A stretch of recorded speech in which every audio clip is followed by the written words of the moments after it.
Hello students, welcome to शहीद captain DK खोला college.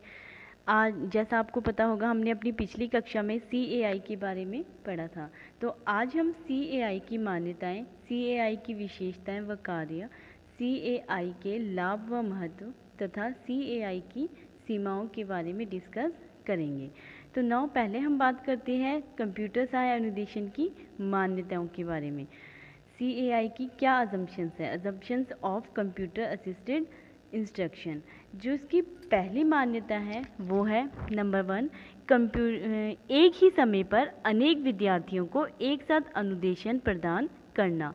Instruction for a number of learners at a time. Means computer सहायक अनुदेशन हजारों तथा लाखों विद्यार्थियों को एक ही समय में व्यक्तिगत स्व अनुदेशन प्राप्त करने की सामर्थ्य रखता है। जो कुछ भी किसी विद्यार्थी को अपनी रुचि के क्षेत्र या विषय के प्रकरण की जानकारी हेतु चाहिए कि वह उसे कंप्यूटर सहायक अनुदेशन के माध्यम से अनायास ही प्राप्त हो जाती है। नाउ नंबर 2 बात करते हैं विद्यार्थियों की निष्पत्ति का स्वतः ही रिकॉर्डिंग होते रहना। Means automatic recording of the learners performance. विद्यार्थी द्वारा दी गई अनुक्रियाएं और की गई अनुक्रियाओं के परिणाम क्या होता है कि कंप्यूटर सहायक अनुदेशन के अंतर्गत स्व ही रिकॉर्डिंग होती रहती है। इस प्रकार की रिकॉर्डिंग के माध्यम से विद्यार्थी को स्व अनुदेशन हेतु आगे क्या करना चाहिए, इस प्रकार के नियोजन संबंधी बातें विद्यार्थी को अधिगम पथ पर आगे बढ़ने के लिए कंप्यूटर सह अनुदेशन कार्यक्रम में लगातार मिलती रहती हैं। कंप्यूटर सह अनुदेशन की दूसरी बड़ी विशेषता यह है कि यह स्वचालित रिकॉर्डिंग के माध्यम से लेखा जोखा रखा जाता है। मीन्स CAI के द्वारा हम क्या करते हैं, स्वचालित रिकॉर्डिंग है, उसमें हम अपना क्या रखते हैं, लेखा जोखा। कोई भी डाटा है, कोई भी विषय वस्तु है, उससे संबंधित रिकॉर्डिंग करके रखते हैं। नाउ हम बात करते हैं थर्ड मान्यता, विधियों एवं तकनीकों के प्रयोग में विविधता। Variety in use of methods and techniques. प्रत्येक छात्र के लिए अलग प्रकार की शिक्षण तकनीकी का प्रयोग किया जाता है। यह अनुदेशन प्रकरण के अनुसार भी हो सकता है। इससे छात्र व्यक्तिगत तथा अधिगम सामग्री के अनुरूप अपने हिसाब से किसी एक तकनीकी या शिक्षण विधि का चुनाव कर सकता है। तो ये थी हमारी तीन मूल मान्यताएं CAI की। ठीक है। नाउ अब हम बात करते हैं CAI की विशेषताएं या कार्यों की। CAI की विशेषताएं या कार्य। जो इसकी पहली विशेषता है और इसका जो पहला कार्य है वो है विभिन्न प्रकार के सॉफ्टवेयर का प्रयोग करना। Use of various software. CAI के द्वारा हम क्या करते हैं, विभिन्न प्रकार के सॉफ्टवेयरों का प्रयोग करते हैं। छात्रों को अधिगम करवाने के लिए हम क्या करते हैं कि अलग अलग विभिन्न प्रकार के विषयों के अलग अलग सॉफ्टवेयर बना देते हैं। जैसे विषय हो गया गणित का अलग सॉफ्टवेयर बना दिया, सामाजिक विज्ञान का अलग, इस तरह से अलग अलग विषयों के अलग अलग सॉफ्टवेयर बना करके तैयार करके रख देते हैं और उसके द्वारा CAI के माध्यम से अधिगम कराया जाता है। नाउ नेक्स्ट है हमारा पूर्व निर्धारित कार्यक्रम, प्री डिटरमाइंड प्रोग्राम्स। CAI के द्वारा जो भी हमारे प्रोग्राम होते हैं वो पहले से ही निर्धारित होते हैं। छात्रों को जो भी अधिगम करवाना है वो पूर्व निर्धारित कार्यक्रमों के अनुसार करवाना होता है। नाउ नेक्स्ट है हमारा छात्र अनुक्रिया, स्टूडेंट रिस्पॉन्स। जो भी हमने सॉफ्टवेयर बनाए हैं, जो भी मतलब कोई भी विषय वस्तु, कोई भी विषय सामग्री जो हम बच्चों को, विद्यार्थियों को पढ़ाना चाहते हैं, मान लो हमने बच्चों को पढ़ाना है ज्वालामुखी के रिगार्डिंग हमने जो भी सॉफ्टवेयर बनाया है, उस सॉफ्टवेयर के ऊपर बच्चा क्या करता है, अपनी अनुक्रिया करता है, अपनी रिस्पॉन्स करता है कि जैसे जैसे कोई भी सॉफ्टवेयर है वो डिस्क्राइब करता है ज्वालामुखी को, तो तुरंत ही विद्यार्थी भी क्या करता है, साथ साथ उसके अपने अनुक्रियाएं करना शुरू कर देता है। नाउ नेक्स्ट है हमारा छात्र सक्रियता, स्टूडेंट एक्टिवनेस। CAI के द्वारा जो भी हम अधिगम करवाते हैं उसमें छात्र की सक्रियता होना बहुत ज़रूरी है। विद्यार्थी की एक्टिवनेस होना बहुत मायने रखता है, क्योंकि जब तक विद्यार्थी सक्रिय नहीं होगा तब तक वो अपनी अधिगम को रुचिकर या प्रभावशाली नहीं बना सकेगा। नेक्स्ट है हमारा शिक्षक का विकल्प, अल्टरनेटिव ऑफ टीचर। देखो, हम क्या करते हैं, विद्यार्थी CAI के माध्यम से अगर हम अधिगम प्राप्त करते हैं तो हम कंप्यूटर के आगे बैठ कर के अपने आप बिना अध्यापक की सहायता से अधिगम प्राप्त करते हैं। अपनी जो भी हमारी टीचिंग मेथड्स है, जो भी हमारी टीचिंग एड्स है, जो भी हमारी टीचिंग टेक्निक्स हम यूज़ करते हैं, उसको अपने आप करते हैं, स्वगति से अपने आप अध्ययन करने की कोशिश करते हैं। हाँ, अगर हमें अधिगम करते समय कोई कठिनाई आती है, कोई भी समस्या सामने आती है, तो उसका अल्टरनेटिव कौन है, तो उसका विकल्प क्या होता है, शिक्षक के द्वारा हम उस समस्या का समाधान करते हैं। ठीक है। नाउ नेक्स्ट है हमारा शीघ्र पृष्ठपोषण। CAI की एक महत्वपूर्ण विशेषता ये भी है कि इसमें छात्रों को क्या मिलता है, शीघ्र पृष्ठपोषण मिलता है। जैसे छात्र अपनी अनुक्रिया करता है, अनुक्रिया के उपरांत ही छात्रों को क्या दिया जाता है, फीडबैक दिया जाता है कि कहाँ पर उसने सही किया, कहाँ पर उसने गलत किया, और छात्र क्या क्या अनुक्रियाएं कर रहा है, उसी समय उसको उसकी कार्य का परिणाम उसको मिल जाता है। नेक्स्ट है हमारा स्वगति से सीखना अधिगम, learning with self speed. CAI के माध्यम से क्या होता है, जो छात्र होता है वो स्वगति से सीखता है, यानी कि स्वगति से अधिगम करता है। स्वगति अपनी देखो, जैसे विद्यार्थी होते हैं, सभी विद्यार्थियों में, सभी छात्रों में इंडिविजुअल डिफरेंसेस पाया जाता है। सभी छात्रों की जो सीखने की क्षमता होती है वो सभी की अलग अलग होती है। तो विद्यार्थी होता है वो अपनी गति से सीखता है, सेल्फ स्पीड से। ये नहीं है कि अगर कंप्यूटर में कोई भी चीज़ पर्दे में दिखाई जा रही है या टेप की रिकॉर्डिंग के थ्रू बच्चों को बताई जा रही है तो वो उसी समय बच्चों को सीखना है, नहीं। जब तक बच्चा अपने आप में अपने आप को खुद ये ना उसको कंफर्म हो जाए कि मुझे वो चीज़ आ गई, तब तक वो उसको रिप्ले करके उस चीज़ को सीखता है। नाउ नेक्स्ट है हमारा स्व अभिप्रेरणा, सेल्फ मोटिवेशन। CAI के द्वारा विद्यार्थी को स्वयं ही अपने आप को मोटिवेशन मिलता है। नेक्स्ट है हमारा व्यक्तिगत भिन्नताओं के आधार पर अनुदेशन प्राप्त करना। जैसे मैंने आपको ऊपर भी बताया कि जो हम अधिगम करवाते हैं CAI के माध्यम से, उसमें क्या करता है, छात्र जो होता है वो व्यक्तिगत भिन्नताओं के आधार पर अनुदेशन प्राप्त करता है। सभी छात्र एक समान नहीं होते हैं, कहीं ना कहीं उनमें व्यक्तिगत भिन्नताएं पाई जाती हैं, इंडिविजुअल डिफरेंसेस पाया जाता है।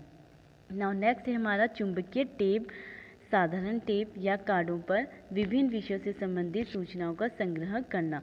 जैसे सूचनाओं का संग्रहण करना, जैसे हम क्या करते हैं, विभिन्न प्रकार के विषय हम पढ़ाते हैं, अलग अलग विषयों को पढ़ाने के लिए हम अलग अलग किसी में टेपों में या कार्डों पर क्या करते हैं, डाटाओं को, सूचनाओं को संचित करके रख देते हैं।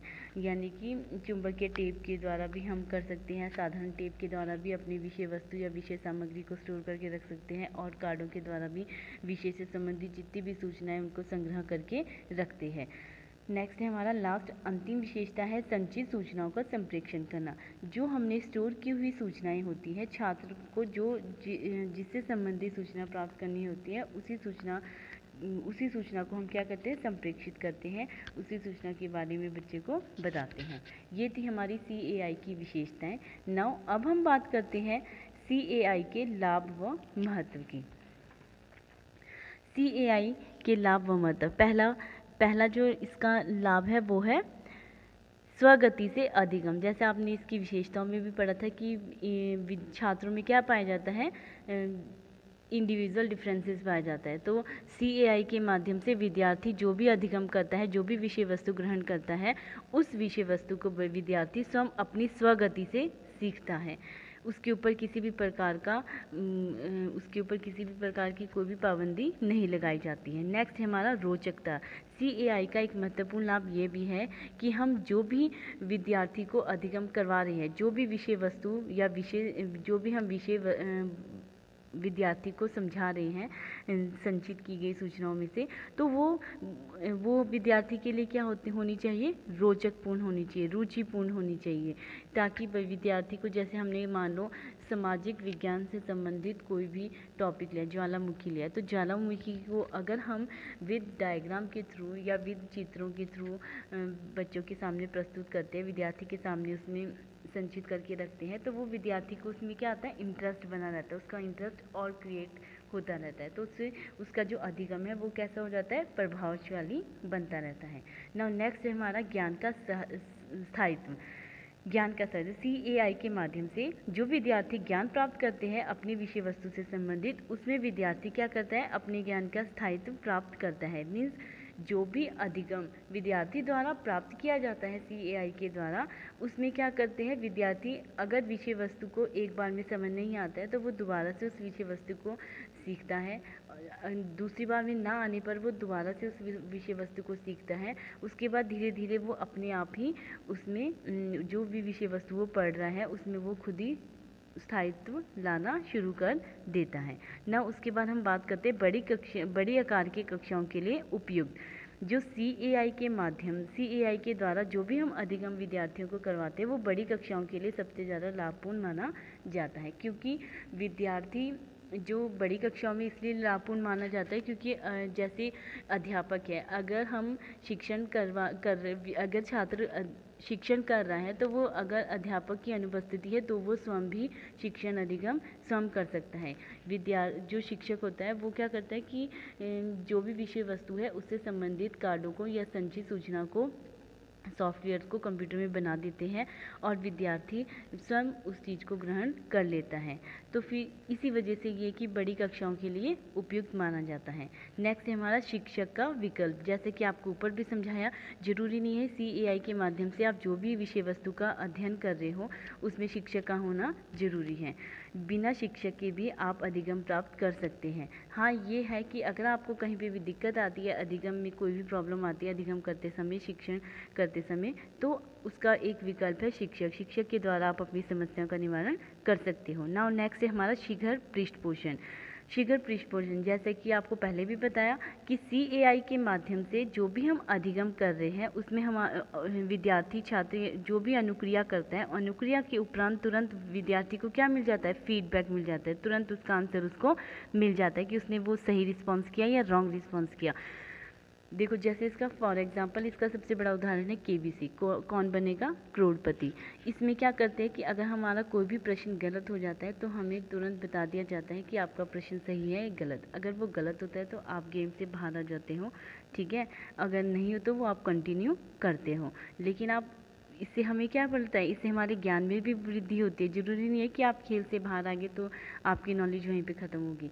आप उस चीज़ को एक्साइटमेंट रहती है कि उसका आंसर क्या था सही, ठीक है। उसके बाद है नेक्स्ट है हमारा बारंबार अभ्यास के अवसर।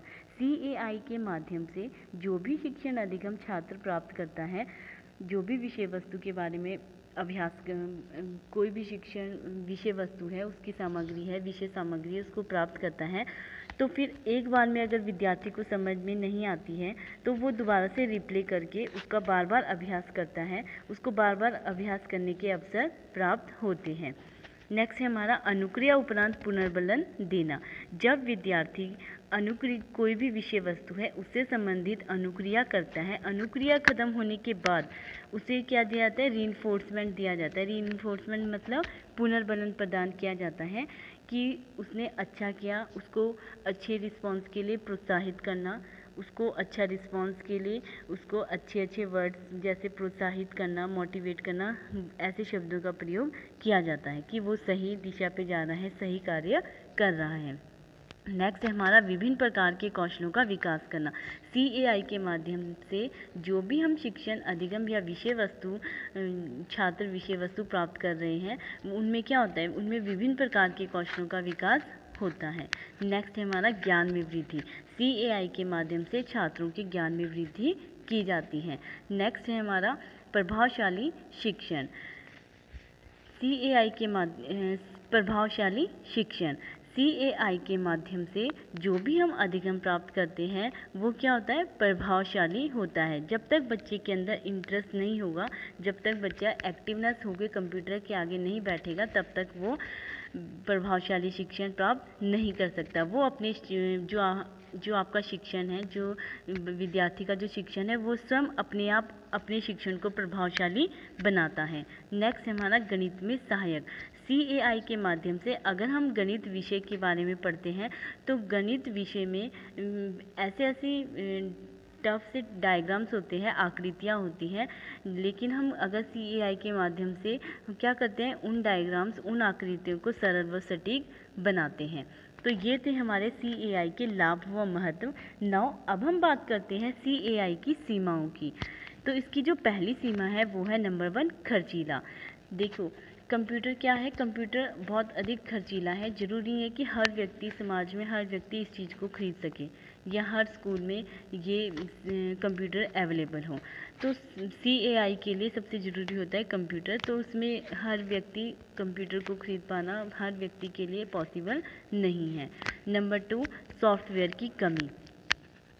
सॉफ्टवेयर की कमी। CAI के माध्यम से जो भी हम विषय वस्तु पढ़ते हैं या जिन भी विषय वस्तु की हम सूचनाएं संचित करने के लिए जो भी सॉफ्टवेयर बनाते हैं, तो उन सॉफ्टवेयरों की भी क्या होती है, कमी होती है। जैसे गणित, सामाजिक विज्ञान, ये विषय में तो हम आराम से सॉफ्टवेयर बना सकते हैं और हमें ये सॉफ्टवेयर आराम से पॉसिबल तरीके से मिल जाते हैं। बट कई ऐसे विषय होते हैं जिनमें हमें सॉफ्टवेयर प्राप्त आसानी से नहीं होते, जैसे कि कला का हो गया, ये इनमें सॉफ्टवेयर की कमियां पाई जाती हैं। नेक्स्ट है हमारा रख रखाव की समस्या। रख रखाव CAI के माध्यम से इसमें क्या होता है कि कंप्यूटर के रख रखाव में समस्या आती है कि उसको बार बार उसमें सफाई करनी पड़ती है और उसकी जो वायर्स है, जैसे बरसात हो गई, वायर्स का रख रखाव उसको बड़े ध्यान से रखना पड़ता है। तो उसके रख रखाव में बहुत सारी समस्याएं आती हैं जो कि पॉसिबल नहीं है। जैसे बीच में छुट्टियां हो गई, ग्रीष्मकालीन अवकाश पड़ गया और आपके ये विंटर वेकेशन, समर वेकेशन हो गए, तो उस समय उन चीज़ों के लिए उस समय ये कंप्यूटर खराब होने की समस्या बनी रहती है। नेक्स्ट है हमारा भटकाव की समस्या।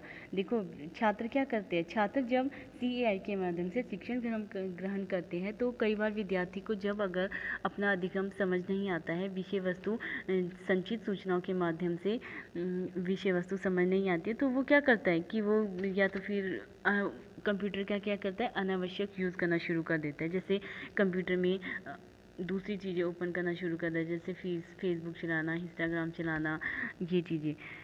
नाउ नेक्स्ट है हमारा नियंत्रण परिस्थितियों में अधिगम। जो CAI है, CAI के माध्यम से ये माना जाता है कि जो अधिगम होता है वो नियंत्रण परिस्थितियों में किया जाता है। यानी कि जो हमने संचित की हुई सूचनाएं हैं, जो सॉफ्टवेयर बनाए हैं, उन्हीं सॉफ्टवेयर को हमें बच्चों को दिखाना होता है। उन्हीं सॉफ्टवेयर के अकॉर्डिंग बच्चा, विद्यार्थी है, वो सीखता है।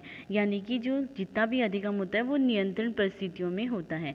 यानी कि अगर हम उससे एक्स्ट्रा, अगर मान लो कोई भी सॉफ्टवेयर है उसमें अगर हमने कोई और भी चीज़ ऐड करनी है, कोई कमी भूल जाते हैं, तो वो उस समय हम पॉसिबल नहीं होता है कि हम उसमें करेक्शन करें और बच्चों को, विद्यार्थियों को बता दें। वो नियंत्रण परिस्थितियों में जितना बच्चों को समझाना होगा, जितना उस सॉफ्टवेयर में होगा, उसके अकॉर्डिंग हम उतना ही बता पाते हैं। नेक्स्ट है हमारा संवेदनात्मक विकास में बाधा। देखो CAI की सबसे बड़ी कमी ये है कि इसमें संवेदनात्मक विकास में बाधा आती है।